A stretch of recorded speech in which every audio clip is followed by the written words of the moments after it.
ये 5 सालों का देने हिसाब आए हैं, सलाम कीजिए। बाकी कुछ बचा तो महंगाई मार गई, महंगाई मार गई। इलेक्शन में मालिक के लड़के खड़े हैं, इन्हें कम न समझो, ये खुद भी बड़े हैं। उन दिनों हर चीज पर बैन लग जाता जो सरकार को नहीं सुहाती, गानों से लेकर गायक तक और फिल्मों से लेकर फिल्मकारों तक। जिसने सरकार के सुर में सुर नहीं मिलाया उसकी आवाज ही छीन ली जाती।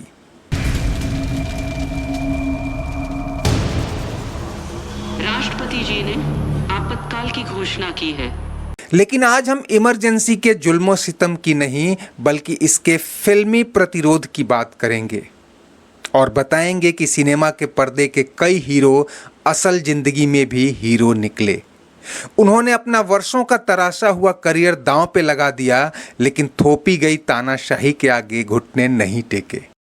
क्या मिल गया सरकार इमरजेंसी लगा के, इमरजेंसी लगा के। दोस्तों, फिल्म और सियासत का चोली दामन का साथ रहा है। कभी फिल्में सियासत से कहानियां लेती हैं तो कभी सियासत फिल्मी दुनिया से नेता निकाल लेती है। जयललिता से लेकर कंगना रनौत तक और अमिताभ बच्चन से लेकर राजेश खन्ना तक दर्जनों फिल्मी हस्तियों ने अपने सियासी मंसूबे पूरे करने के लिए किसी न किसी राजनीतिक पार्टी का दामन थामा था। लेकिन क्या आपने कभी सोचा है कि जब इन्हीं फिल्मी हस्तियों का राजनीतिक दलों से मोह भंग हुआ तो उन्होंने अपनी खुद की पार्टी बना ली। जिनके काले कोट पर खुद खूबसूरती जान देती थी, उन्होंने अपनी अदाकारी की पोशाकों को बगावत का परचम बना लिया था। जो पर्दे पर नेताओं की नकल उतारते थे, उन्होंने चुनावी मैदान में अपने उम्मीदवार उतारने की तैयारी कर ली थी। आंधी ने रोका, पानी ने टोका, दुनिया ने हंसकर पुकार। फिल्मी दुनिया की इस बागी मुहिम से सत्ता और विपक्ष सभी दलों की नींदें उड़ गई थी, उनकी सांसें उखड़ने लगीं और तब उन्होंने मिलजुल कर ऐसी चालें चलनी शुरू की कि कैसे करोड़ों की फैन फॉलोइंग वाले इस फिल्मी तूफान को उखाड़ फेंका जाए। वो अपने मंसूबों में कितने कामयाब हुए और मुहिम का क्या अंजाम हुआ, इस पर बात करेंगे, लेकिन उससे पहले जानिए कि ऐसे हालात क्यों पैदा हुए। मेरी भीगी भीगी सी पलकों पे रह गए जैसे मेरे सब। उस दौर की गायकी के सबसे बड़े सितारे किशोर कुमार के पास सूचना प्रसारण मंत्रालय के शीर्ष अधिकारियों का प्रस्ताव आया कि सरकार अपनी कुछ स्कीमों को गाने के रूप में आपकी आवाज़ में प्रसारित करना चाहती है।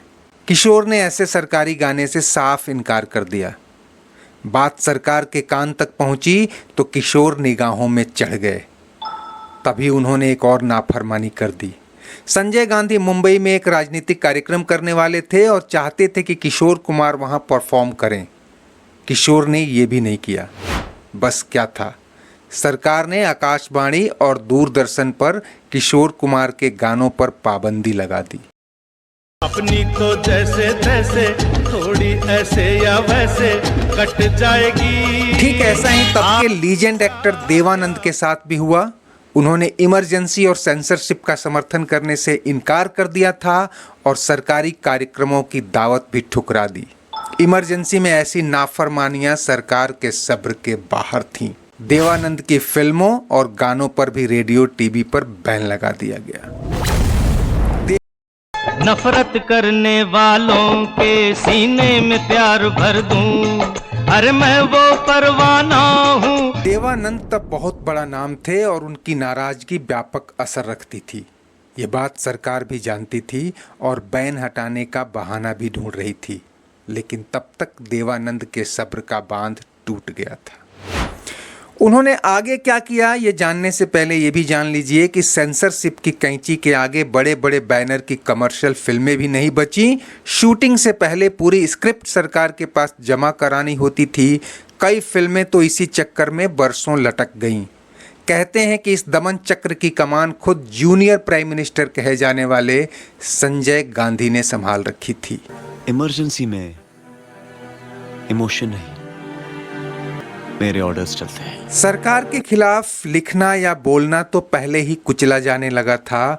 फिल्म जैसे सॉफ्ट मीडिया में भी कड़ी निगरानी होने लगी। कई फिल्मों की कहानी से लेकर किरदार तक बदलने पड़े।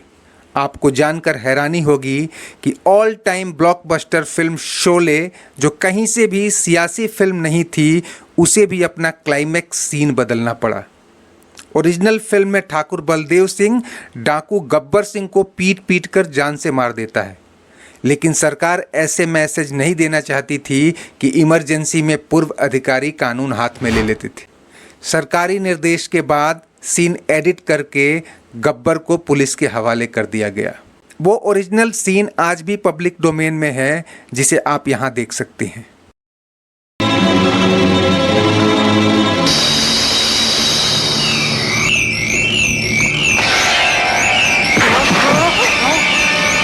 फिल्म किस्सा कुर्सी का भी सेंसरशिप की शिकार हुई। कहते हैं कि इसकी मास्टर कॉपी जला दी गई थी। फिल्म में संजय गांधी के ऑटो मैन्युफैक्चरिंग प्लांट प्रोजेक्ट का मजाक उड़ाया गया था। क्या तुम मुझसे भी बड़ा है? तुम बताओ रूबी, क्या देश के भाग्य का फैसला अदालतें करेंगी? तुम बताओ थ्रिल्ला, क्या गरीबी अदालतें मिटाएंगी? इसी तरह आंधी फिल्म में भी दर्जनों कट लगाए गए और यह काफी समय तक सेंसर में फंसी रही। सरकार को आशंका थी कि इसमें इंदिरा गांधी की खिल्ली उड़ाई गई है। सलाम कीजिए, आली जनाब आए हैं। ये 5 सालों का इस सेंसरशिप और उससे होने वाले घाटे पर फिल्मी दुनिया में सरकार के खिलाफ आक्रोश पैदा हो गया था। हालांकि इमरजेंसी के बाद इंदिरा गांधी की सरकार गिर गई थी, लेकिन उसने भी मोरारजी देसाई की अगुवाई वाली जनता सरकार को ज्यादा दिन नहीं चलने दिया। नए चुनाव सिर पर आ गए तब फिल्मी दुनिया का यही आक्रोश एक सियासी मुहिम बनकर सामने आया। देवानंद की अगुवाई में एक राजनीतिक दल का गठन किया गया, जिसे नाम दिया गया नेशनल पार्टी ऑफ इंडिया।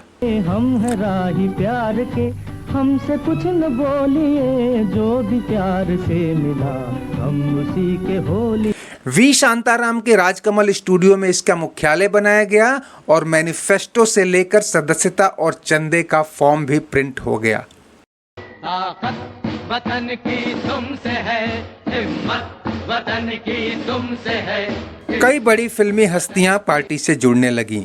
इसे निर्माता निर्देशक वी शांताराम, जीपी सिप्पी, श्रीराम बोहरा, IS जौहर, रामानंद सागर, आत्माराम, विजय आनंद, शत्रुघ्न सिन्हा, धर्मेंद्र, हेमा मालिनी और संजीव कुमार जैसे अनेक सितारे प्रत्यक्ष और अप्रत्यक्ष रूप से जुड़ते चले गए।